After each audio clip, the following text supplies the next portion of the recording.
Let's bring in the better legal minds. Criminal attorney Mark Garrigus, attorney Eric Bland, defense lawyer SARA AZARI, and jury consultant Susan Constantine. Sarah, I thought it was very interesting to hear Counselor Griffin try to argue away the significance of the damning video by saying, yeah, that's his voice on there, but he doesn't sound like a killer.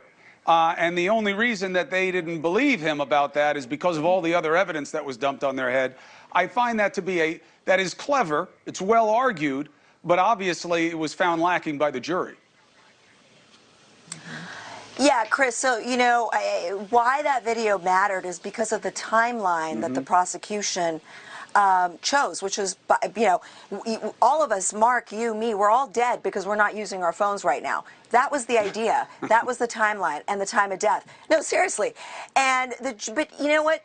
45 minutes, according to the juror on ABC, or even 2 hours and 15 minutes, there is zero analysis of the circumstantial evidence according to the instruction in this case. You're supposed to take each piece of evidence and determine whether it's been proven beyond a reasonable doubt and whether it points to the same conclusion. You think they did that in 45 minutes? No, but I don't think that you're getting it overturned for a quick verdict. I don't think that, and you're not allowed to go in South Carolina, as we discussed last night, into what the deliberation method was.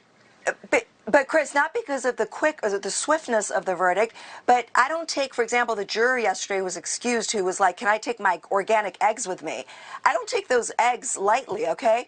Because they had really bonded, and I question whether they had spoken, whether there's some, you know, trust and believe the defense is going to do an investigation into potential juror misconduct as well. I hear you. On appeal.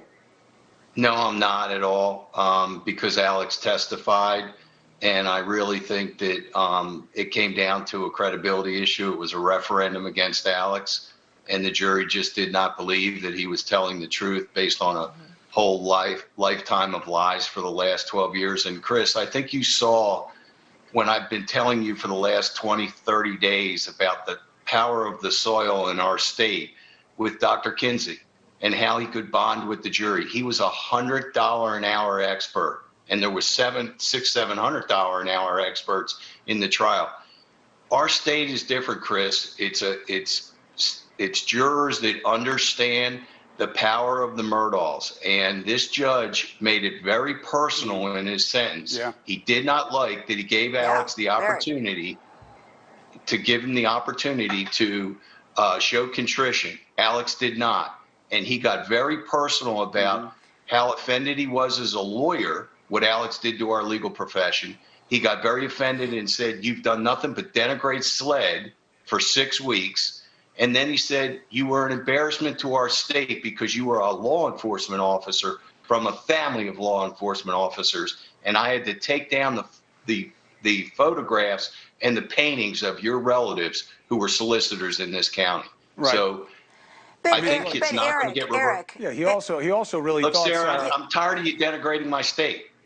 I'm just tired of it. I'm not denigrating your state. Let me finish. Go ahead, make your point. I want to go to calls. Yeah, let me tell you something. What you call that he is asking for contrition, he was astonishingly urging a confession on multiple times it was astonishing. Everybody noticed that a judge is urging a confession from a defendant at sentencing. No, he wasn't. It was unheard of. It was unseen. He was asking him to show a little bit of contrition for lying.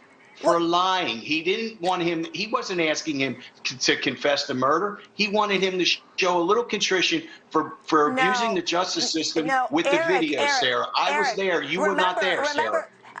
I was watching it. I don't have to be there, okay? Dusty, do you have another call, or can I ask a question? I have, but you can do whatever you want. It's your show, but I have another call. All right, I'll take the call. Okay, that's her fine. way of saying I can't ask a question. It's Michael from Detroit, Michigan. Michael, how you doing, brother? What do you got? Great. Hi, Chris. I think the judge erred in letting in all the fraud and theft prior bad acts into this trial. Do you agree, and do you think that could be enough reason to get a new trial? Let me give you two takes on it. Eric Bland, why was it okay? Well, because it fit in with the motive that the state was proposing for this jury, that Alex was under a significant amount of pressure around the the murders. It was temporal in time, these financial pressures with Mark Tinsley in the boating accident, the Satterfield money, as well as being confronted by his law firm. And that was the motive that the state advanced. And the judge agreed that it was not violative of 404. And then after he did the analysis, said it wasn't more prejudicial than probative. And he let it in. And Judge Garagos, why would you have ruled no? Because it was unduly prejudicial, because that's what they ended up doing to him as a prosecutor. Liar, liar, pants on fire, basically. And your caller has nailed it. If there's, you know, you can talk about everything else, but the appeal is going to center on whether or not that was air to bring in all of what I affectionately call character assassination evidence. Sarah, and there was also a Doyle issue, Chris. Yeah, there was also Explain a what Doyle that issue on appeal. That is when the prosecution is using the defendant's invocation of his Fifth Amendment to remain silent with law enforcement against him. And they did that on cross. Why haven't you talked to Sled about the lie? Why didn't you clean it up since your arrest? That is a Supreme Court decision. So even if Eric is correct that because he took the stand, like what Alan Dershowitz told us last night, that there are harmless error issues on appeal, I can tell you that that is a very strong basis for appeal. That Doyle issue is big.